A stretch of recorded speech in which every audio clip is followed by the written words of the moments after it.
جناب عثمان غنی بہت بڑے امیر تھے، بہت بڑے امیر المومنین تھے، لاکھوں مربع میل پہ حکومت تھی۔ چند 100 آدمیوں نے آ کے گھیر لیا عثمان غنی کے گھر کو، اور کربلا میں تو 3 دن پانی بند رہا ہے، حضرت عثمان غنی پہ 40 دن پانی بند رہا ہے، 40 دن۔ اور حضرت امام حسین کے خیموں کے گرد تو پہرا دینے کے لیے جناب عباس تھے۔ اور میں تاریخ کے سارے معتبر حوالے عرض کر سکتا ہوں کہ جب حضرت عثمان غنی کو خطرہ ہوا تو مولا علی شیر خدا نے امام حسن اور حسین کو تلواریں پکڑائیں اور فرمایا دروازے کے آگے کھڑے ہو جاؤ، کوئی بدبخت تمہارے خالو عثمان غنی کے دروازے تک جانے نہ پائے۔ اور اس دروازے سے پھر گیا بھی کوئی نہیں، اس لیے کہ وہاں حسنین کریمین کا پہرا تھا۔ جو گیا بے ایمان تو پیچھے سے چڑھ کر کے گیا۔ حضرت عثمان غنی لاکھوں مربع میل کا حکمران، جہاں جس کے پاس چند ووٹ ہوں وہ دندناتا پھرتا ہے، جس کے پاس 4 باڈی گارڈ ہوں اس کی بات وہ کرتا ہے تو ہوا میں۔ حضرت عثمان غنی کے پاس ہزاروں کی فوج ہے، چند 100 لوگوں نے آپ کے گھر کو گھیر لیا، شہید کرنا چاہتے ہیں۔ جناب عثمان غنی رضی اللہ تعالیٰ عنہ کے پاس حضرت علی رضی اللہ تعالیٰ عنہ، کئی اور لوگ گئے۔ کہا عثمان 3 باتیں ہیں، یا تو ہمیں اجازت دو، یا تو تم تھوڑی دیر کے لیے خلافت چھوڑ دو، حکومت چھوڑ دو، چند دنوں کے لیے کسی اور کو امیر بناؤ۔ جناب عثمان کہنے لگے مجھے تو حکومتوں سے دلچسپی نہیں، لیکن میں چھوڑ نہیں سکتا، اس لیے کہ میرے مصطفیٰ کریم علیہ السلام نے مجھے فرمایا تھا عثمان اللہ تجھے قمیض پہنائے گا، لوگ اتارنا چاہیں گے پر تم اتارنا نہ۔ فرمایا میں سمجھ گیا ہوں، اس سے مراد یہی ہے، میں نہیں چھوڑتا۔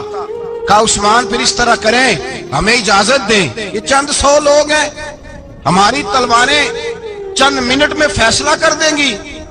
جناب عثمان غنی فرمانے لگے میں نبی پاک کا شہر اپنی وجہ سے خون میں رنگ دوں، میری وجہ سے؟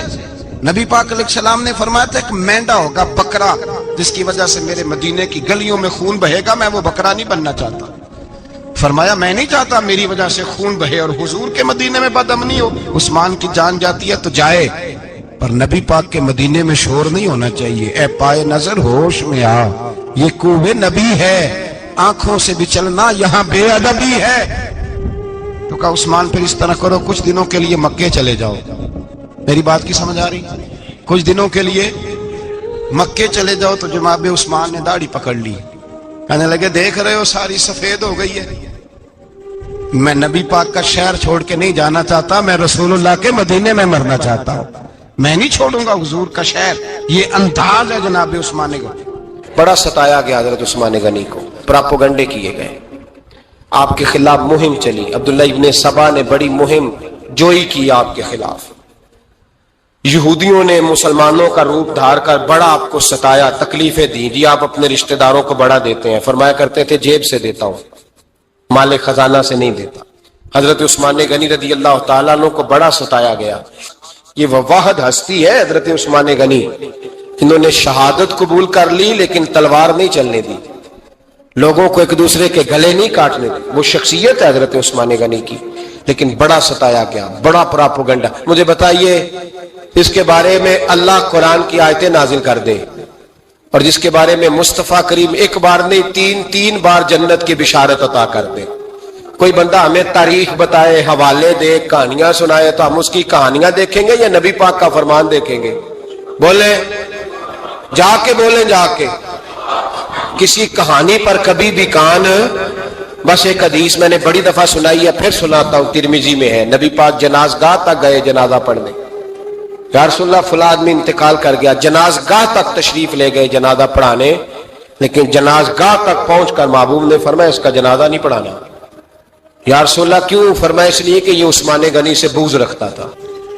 نبی پاک سید عالم صلی اللہ تعالی علیہ وآلہ وسلم نے خود اپنی زبان مبارکہ سے، ترمذی شریف میں حدیث موجود ہے کہ نبی پاک صلی اللہ علیہ وسلم احد پر گئے تو احد کانپنے لگا، تو حضور نے فرمایا احد ٹھہر جا، تیرے اوپر ایک نبی، ایک صدیق اور 2 شہید موجود ہیں۔ تو وہ 2 شہید کون تھے؟ ایک حضرت عمر فاروق، ایک حضرت عثمان غنی رضی اللہ تعالی۔ خود حضور نے فرمایا۔ حضرت عثمان غنی کی جو نانی ہے نا، یہ نبی پاک کی سگی پھپھی ہیں۔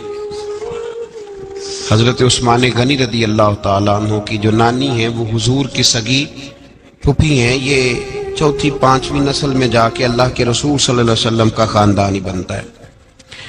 اللہ کے محبوب علیہ السلام کی 4 بیٹیاں تھیں، اور چاروں کی چاروں حضرت خدیجۃ الکبریٰ رضی اللہ تعالیٰ عنہ کے بطن سے پیدا ہوئی تھی۔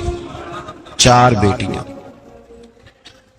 حضور صلی اللہ علیہ وسلم نے پہلے اپنی بیٹی حضرت رقیہ کا نکاح حضرت عثمان غنی رضی اللہ تعالیٰ عنہ کے ساتھ فرمایا، ان کا انتقال ہو گیا تو محبوب نے دوسری صاحبزادی جناب ام کلثوم رضی اللہ تعالیٰ عنہ کا نکاح حضرت عثمان غنی کے ساتھ فرما دیا۔ 2 شہزادیاں، 2 بیٹیاں۔ یہ جو کہا